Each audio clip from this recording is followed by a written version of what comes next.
எல்லாருக்கும் வணக்கம்.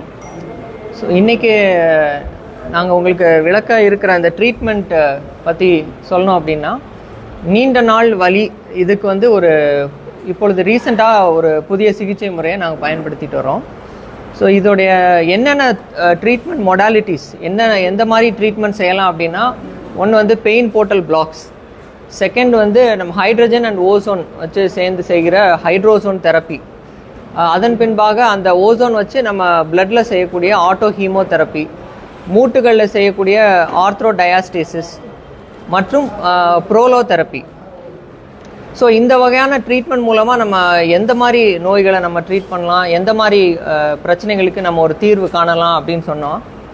முதல்ல முதுகுத்தண்டில் ஏற்படக்கூடிய ஃப்ராக்சர்ஸ், அதாவது கம்ப்ரெஷன் ஃப்ராக்சர்ஸ் என்று சொல்லக்கூடிய முதுகுத்தண்டில் ஏற்படக்கூடிய ஃப்ராக்சர்ஸ், இது குறிப்பாக முதியோர்களுக்கு ஏற்படுகிற ஒரு பிரச்சனை.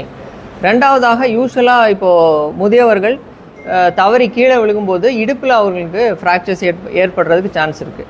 அதில் ஒன்று வந்து ட்ரோகான்ட்ரிக் ஃப்ராக்சர்ஸ், இன்னொன்று வந்து நெக் ஆஃப் ஃபீமர் ஃப்ராக்சர்ஸ்ன்னு சொல்கிறது. இதில் ஒரு வகையான இந்த ஃப்ராக்சருக்கு வந்து ஆப்ரேஷன் இல்லாமையே நம்ம ஊசிகள் மூலமாக அவர்களை அந்த நாள்லேயே நின்று நடக்கக்கூடிய அளவுக்கு நம்ம அவங்களுக்கு ட்ரீட்மெண்ட் கொடுக்க முடியும். இதனால் நீண்ட நாள் படுக்கை விடுதி, அப்புறம் ரொம்ப நாள் ஆகக்கூடிய ட்ரீட்மெண்ட் எல்லாத்துக்கும் அவங்களுக்கு நம்ம ப்ரிவென்ட் பண்ணலாம். அது மட்டும் இல்லாமல் நீண்ட நாள் பெட்டில் இருக்கவங்களுக்கு, சுகர் இருக்கிறவங்களுக்கு, இரத்த குழாயில் ஏற்படுகிற பிரச்சனையில் உள்ளவங்களுக்கு ஏற்படக்கூடிய அல்சர்கள், அதாவது ஆறாத ஆழமான புண்களுக்கும் இந்த ட்ரீட்மெண்ட் வந்து ரொம்ப யூஸ்ஃபுல்லாக இருக்குது. எங்கள்கிட்ட இருக்க சில பேஷண்ட்ஸ்லாம் ஒரு 2-2.5 வருஷமாக, 5 வருஷமாக, 8 வருஷமாக ட்ரெஸ்ஸிங் பண்ணி புண்ணு ஆறாமல் இருக்கிறவங்களுக்குலாம் ஒரு 1.5 மாதத்துலேருந்து 4.5 மாதத்தில் அவங்களுடைய புண்ணு வந்து அறுவை சிகிச்சை இல்லாமல் அது ஆறியிருக்கு. அதனுடைய டெஸ்டிமனிஸும் நாங்கள் வச்சுருக்கோம். உங்களுக்கு அதை நாங்கள் ப்ரீஃப் பண்ணுறோம். ஒரு 1 minute வீடியோஸ், ஆடியோஸ் வச்சுருக்கோம். இது இல்லாமல் நீண்ட நாள் இருக்கக்கூடிய வலி, முதுகு வலி, கழுத்து வலி, அப்புறம் தோள்பட்டை இறுக்கம், இடுப்பு வலி, பாதத்தில் ஏற்படக்கூடிய வலி, மூட்டில் ஏற்படக்கூடிய வலி, இது எல்லாத்துக்குமே இந்த ட்ரீட்மெண்ட்ஸ் இதை நம்ம கம்பைன் பண்ணி செய்கிறோம். இதோட கூட ரெஜிம், அதாவது முகர்ஜி முறை என்று சொல்லப்படக்கூடிய அந்த முறையின் மூலமாக சிறிய அளவு மருந்துகளும் அதோடு கூட ஊட்டச்சத்துக்கு தேவையான மாத்திரைகளும் நம்ம சேர்ந்து கொடுக்குறப்போ ஒரு நல்ல ஒரு காம்ப்ரிஹென்சிவ் அப்ரோச்னால நம்ம ஒரு நல்ல ஒரு ரிசல்ட்ஸ் வந்து பேஷண்ட்ஸுக்கு கிடைக்குது. இந்த மாதிரி வலிகளுக்கு நம்ம எத்தனை தடவை செய்யணும் அப்படின்றது ஒவ்வொரு பேஷண்ட்ஸை பொறுத்து. சிலருக்கு வந்து ஆஃப்டர் ஃபஸ்ட் அட்டம்ப்டே அவங்க நல்லா ரெஸ்பாண்ட் பண்ணுவாங்க. ஒரு சிலருக்கு 2 or 3 டைம்ஸ் நம்ம செய்கிற மாதிரி இருக்கும். குறிப்பிட்ட நாள் வந்து அவங்க மாத்திரைகள் சாப்பிட்ற மாதிரியும் இருக்கும். இது இல்லாமல் சரவாங்கி அல்லது முடக்குவாதம் என்று சொல்லப்படக்கூடிய ருமட்டாய்டு ஆர்த்ரைட்டிஸ், சோரியாட்டிக் ஆர்த்ரைட்டிஸ், குறிப்பாக இப்பொழுது இடுப்பில் ஏற்படக்கூடிய ஏவியன், அதாவது ஏவாஸ்குலர் நெக்ரோசிஸ் என்று சொல்லப்படுகிற ஒரு பிரச்சனை. இதில் என்ன ஆகும் அப்படின்னா, கொஞ்சம் கொஞ்சமாக அந்த மூட்டில் உள்ள எலும்பு மறித்து அது ஒரு மூட்டு வந்து கம்ப்ளீட்டாக வந்து ஆர்த்ரைட்டிஸ் போயிடும். அவர்களுக்கு வந்து இப்போ குறிப்பாக அந்த கோவிடுக்கு அப்புறம் நிறையா இளைஞர்களுக்கு கூட அந்த பிரச்சனை ஏற்படுது. 30-35 வயசில் அந்த ப்ராப்ளம் வந்தால் ஒரு 36-37 வயசில் அவங்களுக்கு ஆப்ரேஷன் பண்ணால் அவங்களுடைய வாழ்நாளுக்குள்ளே அவங்க 2-3 மேஜர் ஆப்ரேஷன் அண்டர்கோ பண்ணணும்.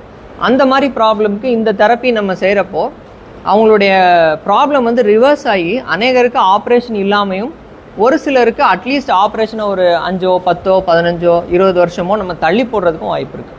ஸோ இது வந்து ஒரு பெனிஃபிஷியல் தெரப்பியாக இருக்கிறதுனாலையும், ரொம்ப அஃபோர்டபுள் தெரப்பியாக இருக்கிறதுனாலையும் இதை வந்து நாங்கள் மக்களுக்கு செஞ்சுட்டு வர்றோம். நிறைய பெனிஃபிட்ஸ் அடைஞ்சிருக்காங்க. இன்னும் நிறைய பேர் இதை தெரிஞ்சுக்கணுன்றதுக்காக நாங்கள் இதை பற்றி சொல்ல விரும்புகிறோம்.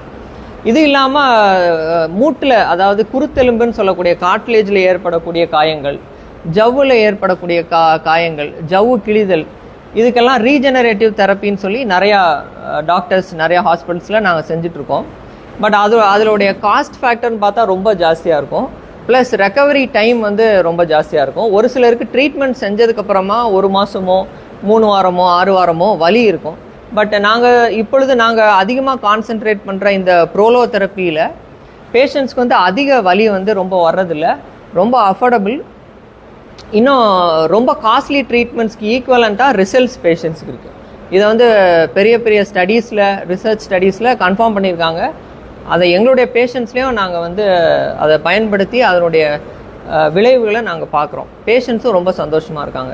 ஸோ இதை நாங்கள் சொல்லணுன்றது தான் இந்த ப்ரெஸ் மீட்டோடைய ஐடியா. ஓசோன் தெரப்பி அப்படின்றது வந்து சில இடங்களில் வந்து கோயம்புத்தூரில் ஏற்கனவே செஞ்சிட்ருக்காங்க. பட் அந்த ஓசோன் தெரப்பி இன்ஜெக்ஷன்ஸாக போடுறது வந்து நிறைய இடத்துல பண்ணிகிட்டு இருக்காங்க. பட் பிளட்டில் வச்சு பண்ணுறது 2 டைப் இருக்குது. Major auto chemotherapy, extra corporeal blood ozone oxygenation therapy. இந்த ஈபூ தெரப்பி, அதாவது extra corporeal blood ozone oxygenation therapy நம்ம தான் ஃபஸ்ட்டு பண்ணியிருப்போம். அதோடைய பார்ட் ஆஃப் த ட்ரீட்மெண்ட்ஸ்லாம் பல இடங்களில் செஞ்சிட்ருக்காங்க, ஒரு சில இடங்களில். பட் அதோடைய ஃபுல் ஸ்கோப் ஆஃப் ட்ரீட்மெண்ட்டு நம்ம ஃபஸ்ட்டு இங்கே செய்ய ஆரம்பிச்சிருக்கோம். சார் இதில் என்ன ஒரு பியூட்டினா, இது ஒரு மருந்து இல்லை. டைரெக்டாக நம்ம பாடியில் என்ன, உடம்புல வந்து என்ன எதிர்ப்பு சக்தி இருக்குதோ, என்ன குணப்படுத்துகிற சக்தி இருக்கோ, அதை தான் இது தூண்டி விட்டு வேலை செய்யுது. அதனால் இதில் வந்து எதிர் விளைவுகள் அல்லது பக்க விளைவுகள் என்று சொன்னோன்னா இன்ஃபேக்ட் ஒரு அப்சல்யூட்லி 0. அதில் வந்து பக்க விளைவுகள் ஏற்படக்கூடிய சான்சஸ் இருக்குது ரொம்ப ஹையர் கான்சன்ட்ரேஷன்ஸில் யூஸ் பண்ணுறப்போ. பட் அது வந்து நம்ம யாருக்குமே அது பக்கத்துலேயே போக போகிறதில்ல அவ்வளோ டோஸில். ஸோ அதனால் அப்சல்யூட்லி இதில் எந்த ஒரு ப்ராப்ளம்ஸும் இல்லை.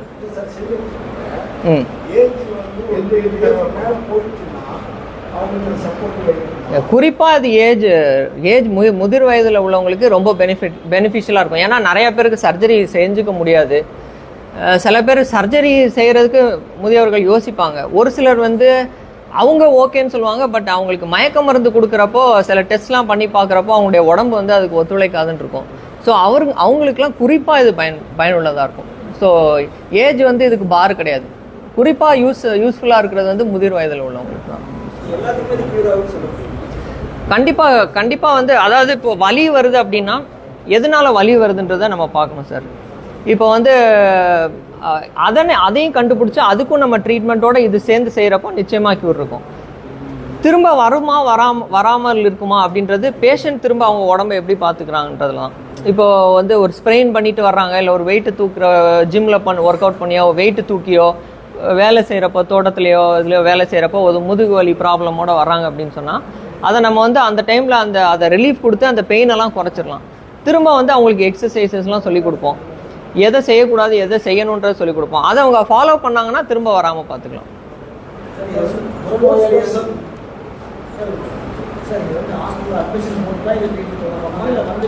வந்துட்டு போய் ட்ரீட்மெண்ட் பண்ணிக்கலாம் சார். அது அவங்களுடைய நோயை பொறுத்து, இன்னொன்று அவங்க எப்படி ரெஸ்பாண்ட் பண்ணுறாங்கன்றதையும் பொறுத்து. இப்போ வலிக்காக பண்ணுறது அடிக்கடி நம்ம செய்ய வேண்டிய அவசியம் இருக்காது.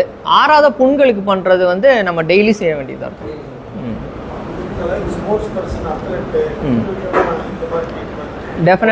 டெஃபினட்டாக ஹெல்ப்ஃபுல்லாக இருக்கும் சார். குறிப்பாக எனக்கே வந்து நான் ஒரு கீழே விழுந்து எனக்கு என்னுடைய தோள்பட்டையில் உள்ள ஜவ்வு கிழிஞ்சிருந்துச்சு. ஒரு மாதம் கழிச்சும் என்னால் கையை தூக்க முடியல. அப்போது இன்னொரு ஸ்போர்ட்ஸ் சர்ஜனை வந்து டிஸ்கஸ் பண்ணுவோம் என்னுடைய ஃப்ரெண்டு. இன்னும் ஒரு 15 நாள் 20 நாள் பார்க்கலாம், இதே மாதிரி இருந்துச்சுன்னா ஆப்ரேட் பண்ணலான்னு சொன்னார். அப்போ அதே தெரப்பி எனக்கு பண்ணப்போ இப்போ வரைக்கும் என்னால் எல்லா மூமெண்ட்ஸும் செய்ய முடியுது. நம்ம ஹாஸ்பிட்டல் வந்து ஃபுல் ஃப்ளெஜ்டாக ஆர்த்தோபெடிக்ஸில் இருக்க எல்லா ட்ரீட்மெண்ட்டும் பண்ணுறோம். அதோட வந்து நம்ம இதையும் நம்ம பேஷண்ட்ஸ் ஆஃபர் பண்ணுறோம். ஸோ யாருக்குமே முதல்ல ஆப்ரேஷன் பண்ணிக்கோங்கன்றதை சொல்கிறது கிடையாது. ஸோ வெயிட் பண்ணி இந்த தெரப்பீஸ்லாம் கொடுத்து இதிலே சரியாயிருச்சு அப்படின்னா நம்ம அவங்கள ஆப்ரேஷன் பண்ண வைக்க வேண்டிய அவசியம் இருக்காது.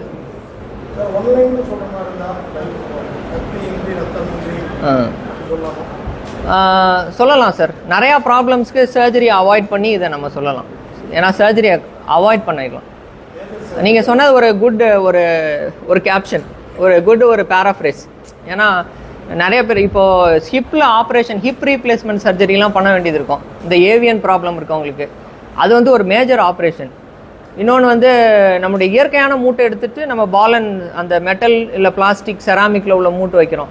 ஸோ அதோடைய லைஃப்ன்னு பார்த்தோன்னா 15லேருந்து அதிகபட்சம் 20 வருஷம். 20 வருஷத்தில் திரும்ப ரிவிஷன் சர்ஜரி பண்ணணும். முதல் சர்ஜரியை விட ரிவிஷன் சர்ஜரி காம்ப்ளிகேட்டடாக இருக்கும்.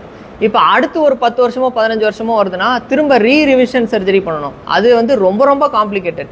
ஸோ இந்த சர்ஜரி பண்ணாமல் நிறைய பேரை தடுத்துடலாம். ஒரு சிலரை அட்லீஸ்ட் ஒரு சர்ஜரியோட நம்ம நிப்பாட்டிக்கிற மாதிரி இருக்கும். அப்போ டெஃபினெட்லி இது வந்து ஒரு மேஜர் பிரேக் த்ரூ தான்.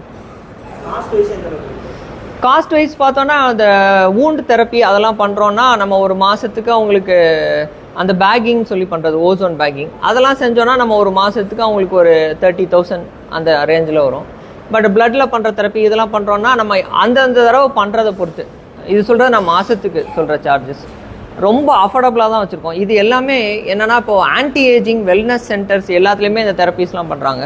பட் நம்ம வந்து நோயினால் கஷ்டப்படுறவங்களுக்கு ப்ரிடாமினெட்லி செய்கிறதுனால ரொம்ப ஃபீஸ் எல்லாம் வந்து கேப் பண்ணி தான் வச்சுருக்கோம். ஏன்னா பெனிஃபிட் கிடைக்கணுன்றதான். பட் இதே தெரப்பீஸை நம்ம நல்லா இருக்கவங்களுக்கு வெல்னஸ்க்காக பண்ணோம் அப்படின்னா நம்ம we can earn so much. But we are not focusing on that. இது ப்ராப்ளம்ஸில் இருக்கவங்களுக்கு சுகம் கொடுக்கறதுக்காக பண்ணுறதுனால ரொம்ப கேப்டாக தான் வச்சுருக்கோம் ப்ரைஸஸ் எல்லாம்.